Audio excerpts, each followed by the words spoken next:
Magandang gabi po mga kapatid. Tayo po ay nasa ika-15 linggo sa karaniwang panahon.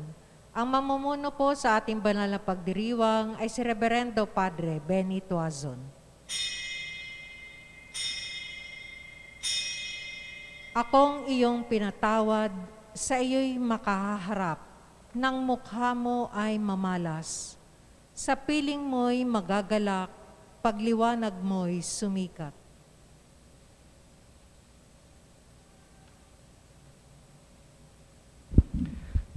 Sa ngalan ng Ama, ng Anak at ng Espiritu Santo, Amen. sumainyo ang Panginoon. At sumayo rin. Muling natitipon tayo sa ngalan ng ating patron. Humingi tayo ng grasya sa Diyos sa kanyang pamamagitan, lalong-lalo na sa katugunan sa dinaranas nating pandemic na ito. Tayo ay tumahimik sandali at pagsisihan ang ating mga kasalanan bilang paghahanda sa ating pagdiriwang. Inaamin ko sa makapangyarihang Diyos at sa inyo mga kapatid na lubha akong nagkasala sa isip, sa salita at sa gawa at sa aking pagkukulang. Kaya isinasamo ko sa mahal na Birheng Maria, sa lahat ng mga anghel at mga banal, at sa inyo mga kapatid na ako'y panalangin sa Panginoong ating Diyos. Kaawaan tayo ng makapangyarihang Diyos, patawarin sa ating mga kasalanan, at patnubayan sa buhay na walang hanggan. Amen. Panginoon, kaawaan mo kami. Panginoon, kaawaan mo kami. Kristo, kaawaan mo kami. Kristo, kaawaan mo kami. Panginoon, kaawaan mo kami. Panginoon, kaawaan mo kami. Ama naming makapangyarihan, ibinigay sa iyong sambayanan si San Antonio bilang mahusay na tagapangaral at tagapanalangin para sa mga pangangailangan. Sa pagtulong niyang masundan namin ang ulirang pamumuhay, madamanawa namin ang iyong saklolo sa kagipitan sa pamamagitan ni Jesucristo kasama ng Espiritu Santo magpasawalang hanggan. Amen.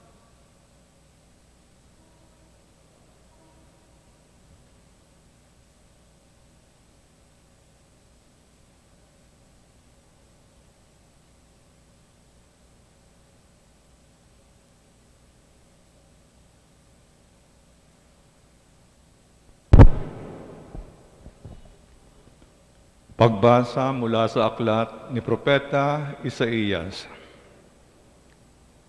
Nang kapanahunan ni Akas, na anak ni Hotam, at apo naman ni Uzzias na hari ng Huda, ang Jerusalem ay sinalakay ni Rezin, hari ng Syria, at ni Peka, anak ni Remalias, hari ng Israel. Ngunit hindi sila nagtagumpay. Nakaabot sa sambahayan ni David ang balitang nagkasundo na ang Syria at ang Israel. Kaya't ang hari, gayon din ang buong bayan, ay nanginig sa takot na animoy mga punong kahoy na inuugoy ng hangin. Sinabi ng Panginoon kay Isaías, "Isama mo ang iyong anak na si Sear-Hasub at salubungin ninyo si Akas. Matatagpuan ninyo siya sa may dulo ng paduluyan ng tubig mula sa tipunan ng tubig sa itaas, sa daanan patungo sa bilaran ng damit. Ganito ang sabihin mo sa kanya, humanda ka, pumanatag ka at huwag matakot, huwag masisira ang loob mo dahil sa nag-aalab na puot ni Rezin ng Syria at ng anak ni Marias. Ang dalawang iyan ay parang dalawang kahoy na umusok, ngunit di nagdidingas. Nagbalak ng masama laban sa iyong Syria, ang Israel at ang anak ni Remalias, at kanilang sinabi, lusubin natin ang Huda, pasukuin natin at sakupin, papaghariin natin doon ang anak ni Tabiel. Akong Panginoon ang nagsasabing hindi na ito mauulit, pagkat ang Syria ay mahina pa sa Damasco na punong lungsod niya, at ang Damasco ay mas mahina kay Haring Resin, at ang Israel naman mamawasak sa loob ng 65 araw. Malakas pa sa Israel ang Samaria na kanyang punong lungsod, at ang Samaria ay hindi lalakas kaysa kay Haring Peka. Ikaw ay mapapahamak pag hindi nanatili ang iyong pananalig sa Diyos. Ang salita ng Diyos. Salamat sa Diyos. Ang Diyos ang siyang nagtatanod sa kanyang banal na lungsod. Ang Diyos ang siyang nagtatanod sa kanyang banal na lungsod. Dakila ang poon, dapat papurihan. Sa lungsod ng Diyos, bundok siyang banal. Ang bundok ng Sion, tahanan ng Diyos, ay dakong mataas na nakalulugod. Ang Diyos ang siyang nagtatanod sa kanyang banal na lungsod.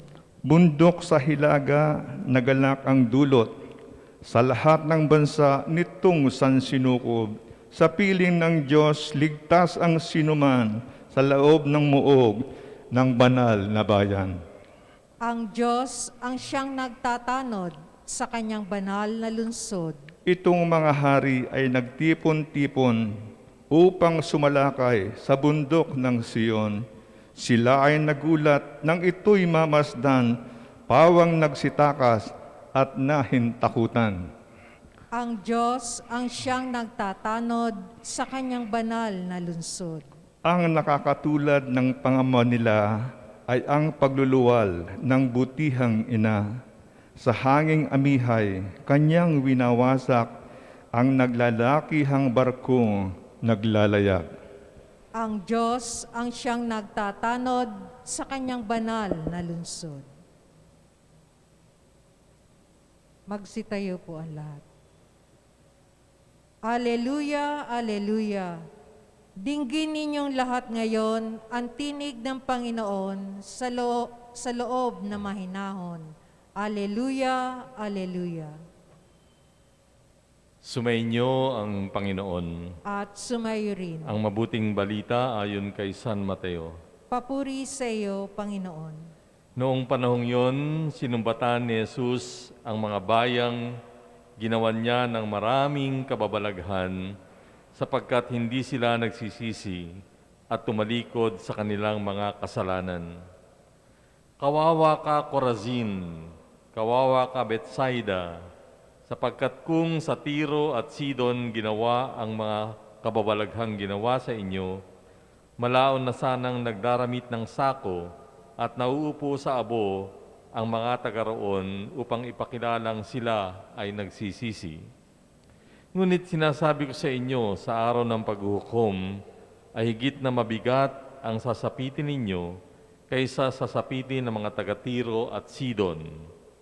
At ikaw, Kapernaum, ibig mong mataas hanggang sa langit, ibabagsak ka sa Hades, sapagkat kung sa Sodoma ginawa ang mga kababalaghang ginawa rito sa inyo, sana ay nanatili pa ito hanggang ngayon. Ngunit sinasabi ko sa inyo, sa araw ng paghukom ay higit na mabigat ang ipaparusa sa inyo kaysa dinanas ng Sodoma.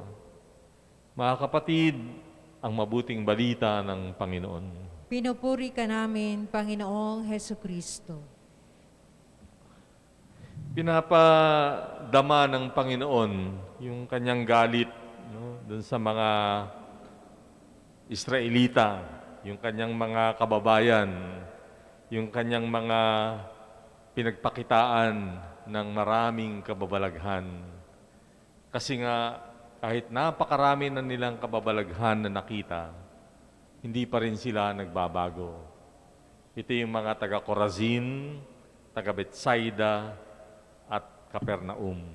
Lalong-lalo na sa Kapernaum, si Jesus ay maraming kababalaghan ang ginawa doon.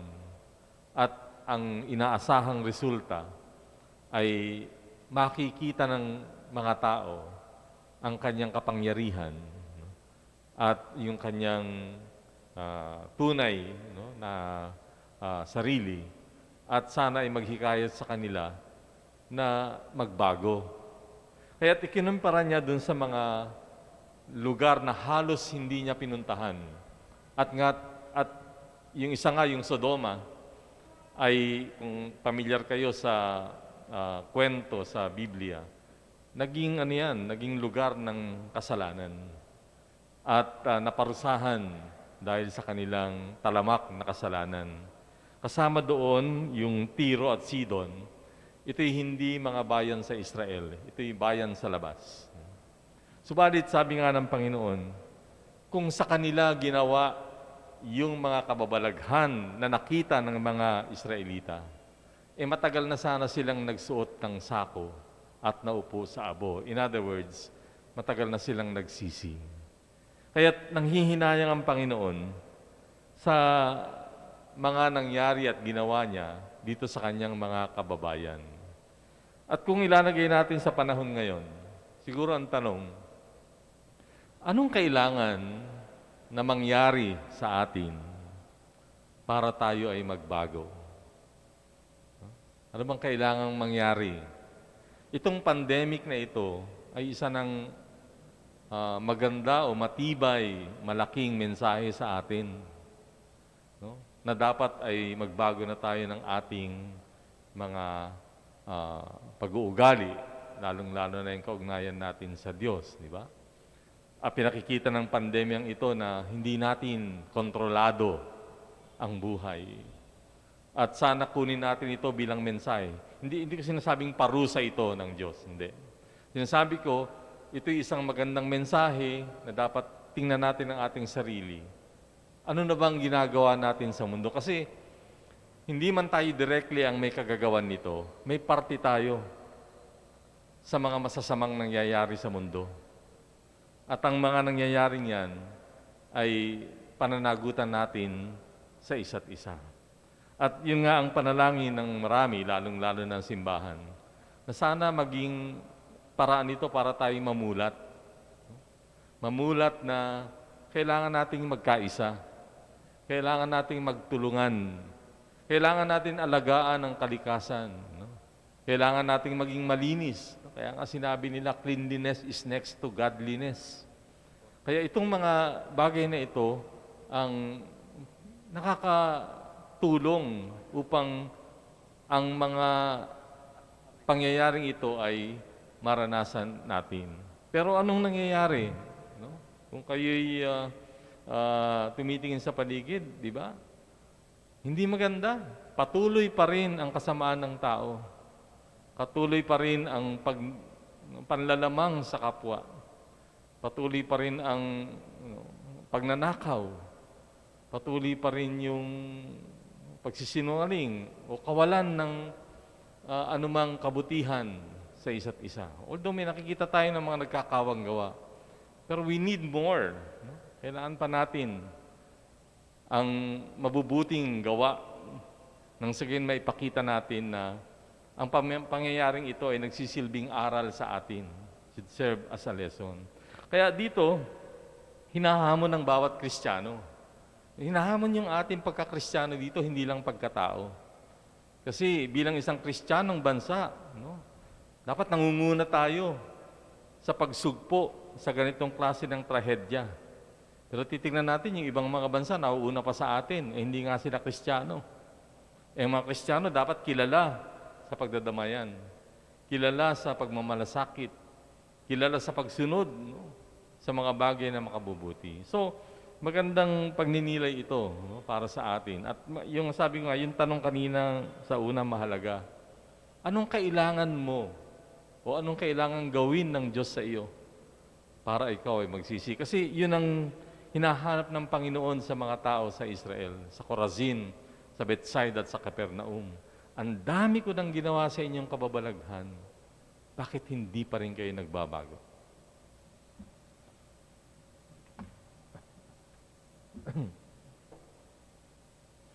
Taglay ang marubdob na pananalig sa malakas na pamamagitan ni San Antonio. Manalangin tayo. O Ama sa langit, humahanga kami sa iyong malasakit para sa amin at ang iyong malugod na pakikitungo. Subalit ang pinakadakilang biyaya ng lahat, ikaw ang nagpahayag na iyong sarili sa pamamagitan ng mga patriarka, propeta, ni Kristo at ng mga santo tulad ni San Antonio ng Padua, pambihirang tagagawa ng mga kababalaghan at himala. Si Kristo ay iyong salita, ang iyong katotohanan at karunungan.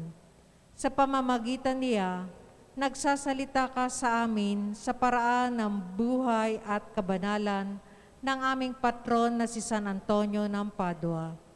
Loobin mong dinggin at tularan si Kristo at lahat ng mga santo upang magkamit ng kapayapaan, ginhawa at katubusan.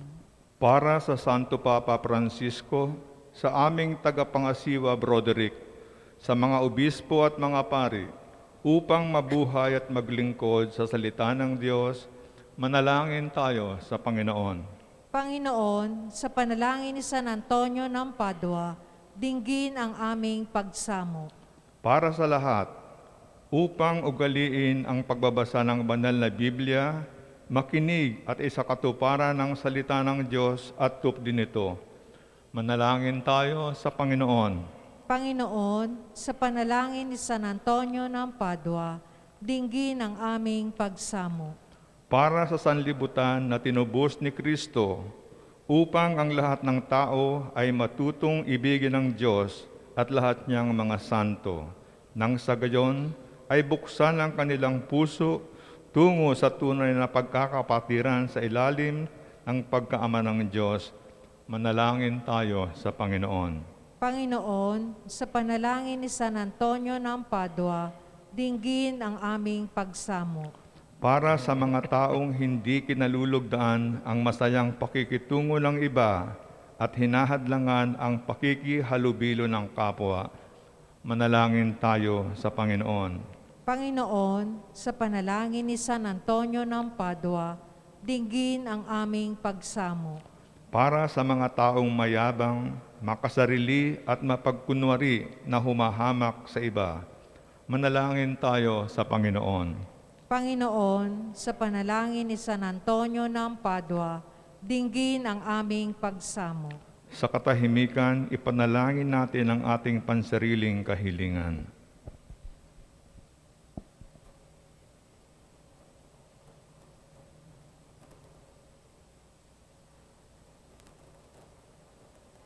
Pinupuri ka namin, Ama, sapagkat sa pamamagitan ng iyong Espiritu, ipinagsasanggalang ang iyong kinapal sa tulong ng mga salita at mithiin upang tularan namin ang iyong mga kaisipan at gawain, alang-alang sa pangalan ng iyong anak, si Jesucristong aming Panginoon. Amen. Amen.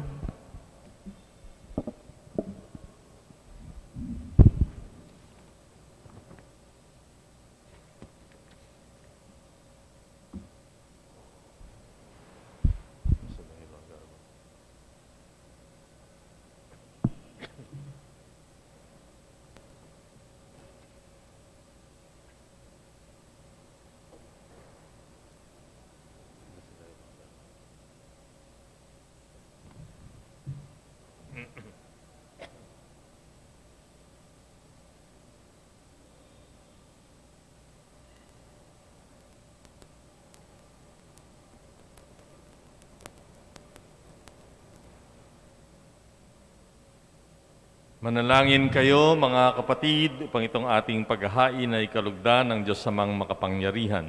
Tanggapin nawa ng Panginoon itong paghahain sa iyong mga kamay, sa kapurihan niya at karangalan sa ating kapakinabangan at sa buong sambayanan niyang banal. Ama naming lumikha, dumudulog kami sa iyong kadakilaan upang ang kapangyarihan mong ipinahahayag sa paghahain ng mga alay para gunitain ang mga banal, ay magdulot sa amin ng pakikinabang sa kaloob mong kaligtasan sa pamamagitan ni Jesucristo, kasama ng Espiritu Santo, magpasawalang hanggan. Amen. Sumainyo ang Panginoon. At sumayo rin. Nasa Diyos ang inyong puso at diwa. Itinaas na namin sa Panginoon. Pasalamatan natin ang Panginoong ating Diyos. Marapat na siya ay pasalamatan. Ama naming makapangyarihan, tunay ngang marapat na ikaw ay aming pasalamatan sa pamamagitan ni Jesucristo na aming Panginoon. Ngayong si San Antonio ay pinararangalan sa pamumuhay niyang totoong uliran at pagiging maasahan sa panunungkulan. Kaya't si Jesucristo na maasahan sa katapatan ay inihahayag sa pangangasiwa sa sambayanan. Ang malasakit ng mga ulirang tagapangasiwa noon ay nagpapatuloy magpahanggang ngayon sa mga panalangin kanilang iniuukol kaisa ng sambayanan mong dito ay nagtitipon. Kaisa ng mga anghel na nagsisiawit ng papuri sa iyo ng walang humpay sa kalangitan, kami nagbubunyi sa iyong kadakilaan. Santo, Santo, Santo, Panginoon Diyos na makapangyarihan, napupuno ang langit at lupa ng kadakilaan mo. Hosana sa kaitaasan. Pinagpala na paririto sa ngalan ng Panginoon. Hosana sa kaitaasan. Ama naming banal, ikaw ang bukal ng tanang kabanalan, kaya't sa pamamagitan ng iyong Espiritu, gawin mong banal ang mga kaloob na ito upang para sa amin ay maging katawan at dugo ng aming Panginoong Hesukristo. Bago niya pinagtiisang kusang loob na maging handog, hinawakan niya ang tinapay, pinasalamatan kanya, pinaghati-hati niya iyon, niabot sa kanyang mga alagad at sinabi, tanggapin ninyong lahat ito at kanin, itong aking katawan na ihahandog para sa inyo.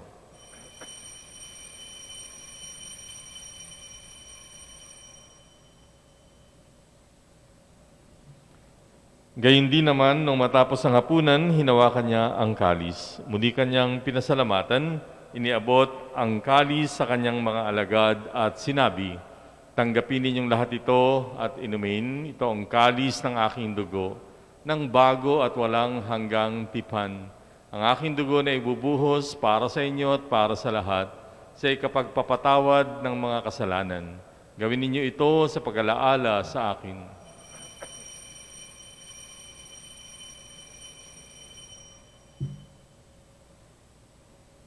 Pagbunyi natin ang misteryo ng pananampalataya. Si Kristo'y namatay, si Kristo'y nabuhay, si Kristo'y babalik sa wakas ng panahon. Ama, ginagawa namin ngayon ang pag-alaala sa pagkamatay at muling pagkabuhay ng iyong anak. Kaya't iniaalay namin sa iyo ang tinapay na nagbibigay buhay at ang kalis na nagkakaloob ng kaligtasan.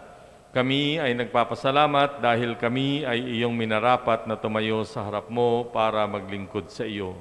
Isinasamo namin kaming magsasalo-salo sa katawan at dugo ni Kristo ay mabuklod sa pagkakaisa sa pamamagitan ng Espiritu Santo. Amalingapin mo ang iyong simbahang laganap sa buong daigdig. Puspusin mo kami sa pag-ibig. Kaisa ni Francisco na aming Papa, ni Broderick na aming tagapangasiwa at ng Tanang Kaparian. Alalahanin mo rin ang mga kapatid naming nahimlay ng may pag-asa na sila ay muling mabubuhay, gayon din ang lahat ng mga pumanaw. Kaawaan mo sila at patuloyin sa iyong kaliwanagan, kaawaan mo at pagindapatin kaming lahat, na makasalo sa iyong buhay na walang wakas, kaisa ng mahal na Birheng Maria na Ina ng Diyos, ni San Jose na kanyang esposo, kaisa ng mga apostol, ni San Antonio at ng lahat ng mga banal na namuhay dito sa daigdig ng kalugod-lugod sa iyo. May pagdiwang nawa namin ang pagpupuri sa ikararangal mo sa pamamagitan ng iyong anak na aming Panginoong Hesukristo. Sa pamamagitan ni Kristo, kasama niya at sa Kanya, ang lahat ng parangal at papuri ay sa iyo, Diyos amang makapangyarihan, kasama ng Espiritu Santo, magpasawalang hanggan. Amen. Sa tagubilin ng mga nakagagaling na utos at turo ni Jesus na Panginoon natin at Diyos, pahayag natin ang lakas loob. Ama namin, sumasalangit ka, sambahin ang ngalan mo, mapasa amin ang kaharian mo, sundin ang loob mo dito sa lupa para nang sa langit.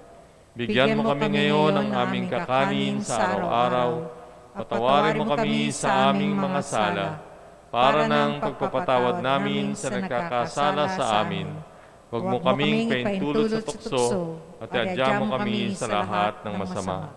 Hinihiling namin na kami ay iadya sa lahat ng masama, pagkalooban ng kapayapaan araw-araw, iligtas sa kasalanan, ilayo sa lahat ng kapahamakan, samantalang aming pinananabikan ang dakilang araw ng pagpapahayag ng tagapagligtas naming si Jesucristo. Sapagkat sa iyo ang kaharian, kapangyarihan at ang kapurihan magpakailanman. Amen. Panginoong Jesucristo, sinabi mo sa iyong mga apostol, kapayapaan ang iniiwan ko sa inyo, ang aking kapayapaan ang binibigay ko sa inyo. Tunghayan mo ang aming pananampalataya at huwag ang aming pagkakasala. Pagkalooban mo kami ng kapayapaan at pagkakaisa ayon sa iyong kalooban, kasama ng Espiritu Santo magpasawalang hanggan. Amen. Kapayapaan ng Panginoon ay sumainyong lahat. At sumaiyo rin. Bigayan kayo ng kapayapaan sa isa't isa.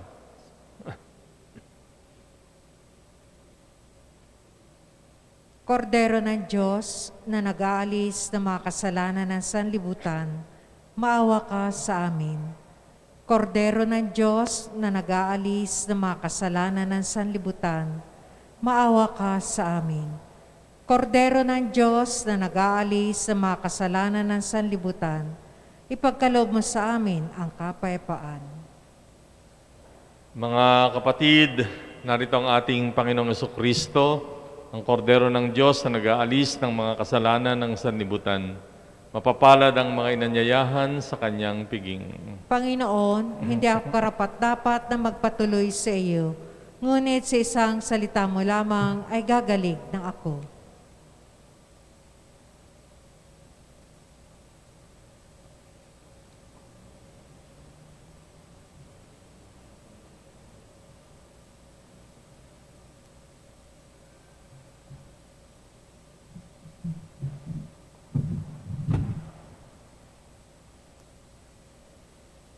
Mga mayang nagpupugad, sa templo mo'y nagagalak.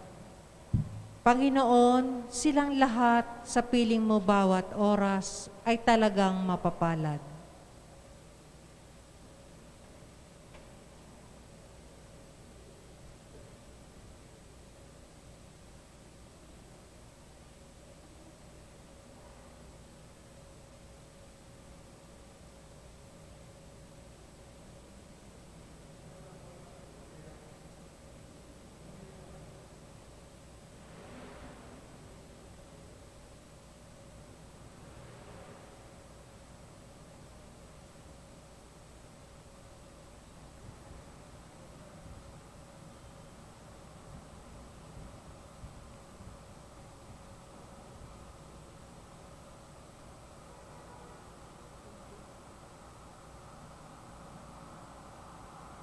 Komunyon Espiritual.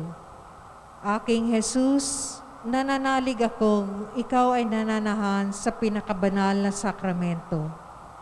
Mahal kita na higit sa lahat ng bagay at nais kong tanggapin ka sa aking kaluluwa. Subalit sa sandaling ito, ikaw ay hindi ko matatanggap sa banal na komunyon. Naway tanggapin kita ng espiritual sa aking pagnanais na ito at pumasok sa aking puso. Niyayakap kita na parang naririto sa akin at pinagkakaisa ko ang sarili sa iyo. Huwag hayaang mawalay ako sa iyo. Amen.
Manalangin tayo.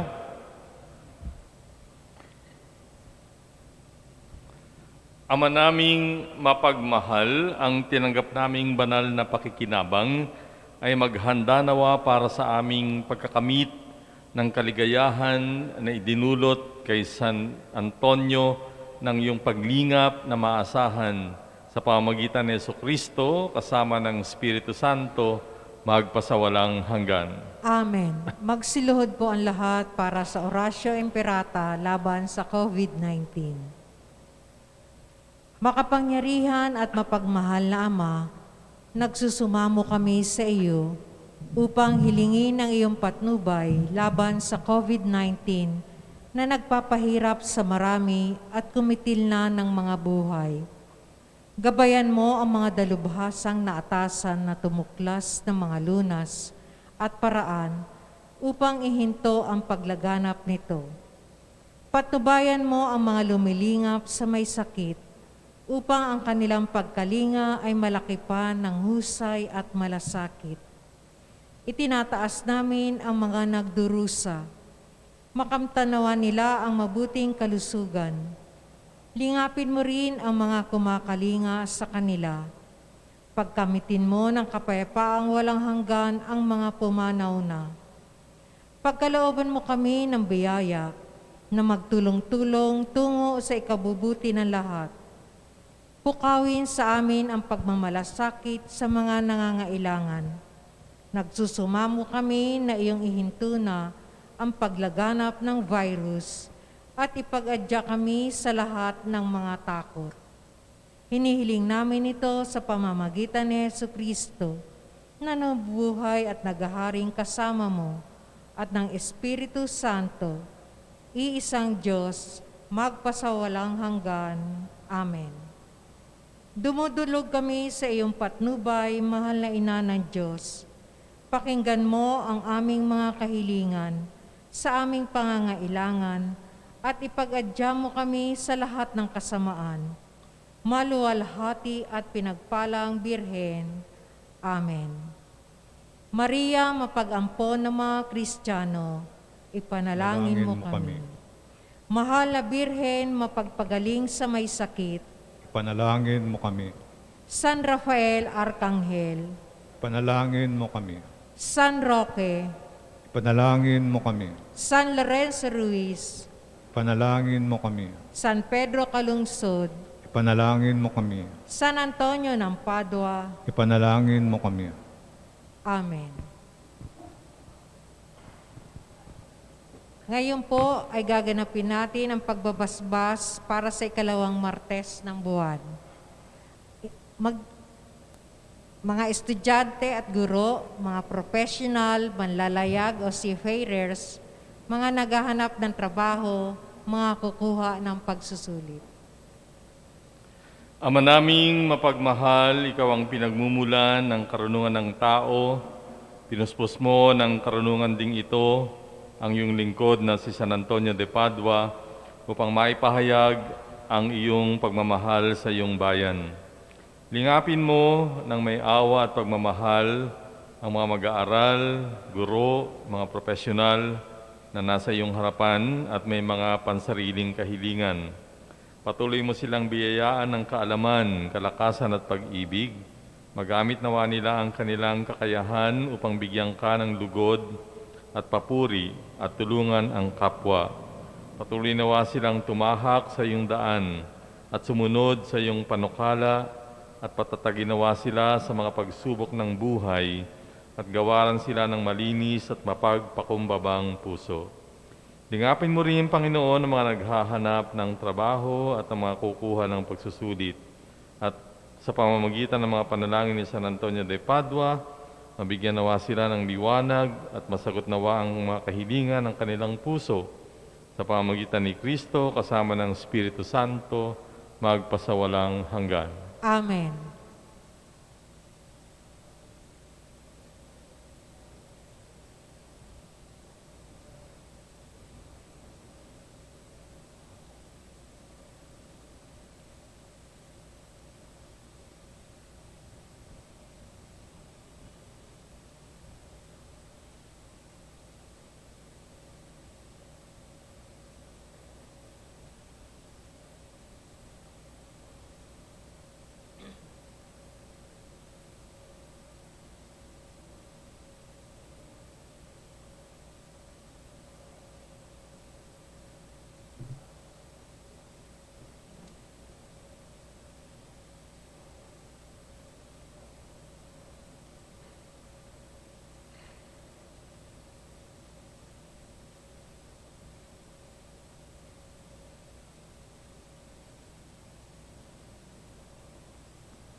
Sumainyong Panginoon. At sumayo rin. Palain kayo ng makapangyarihang Diyos, Ama, Anak at Espiritu Santo. Amen. Sa ating pagdiriwang, mayo kayo sa kapayapaan ni Kristo. Salamat sa Diyos.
Sa ngalan ng Ama at ng Anak at ng Espiritu Santo.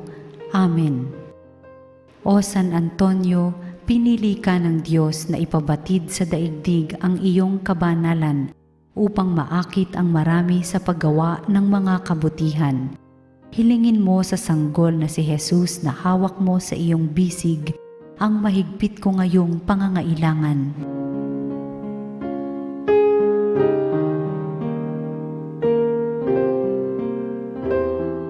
Samahan mo ako sa aking panalangin sapagkat ang dasal ng isang banal na kagaya mo ay dinirinig ng Diyos. Pagkalooban nawa ako ng Panginoon ng tanda ng kanyang pagmamahal, pagkalinga at paggabay. Sa tulong mo, naway ipagkaloob niya sa akin ang kaganapan ng buhay at ang pag-ibig na walang hanggan. Amen.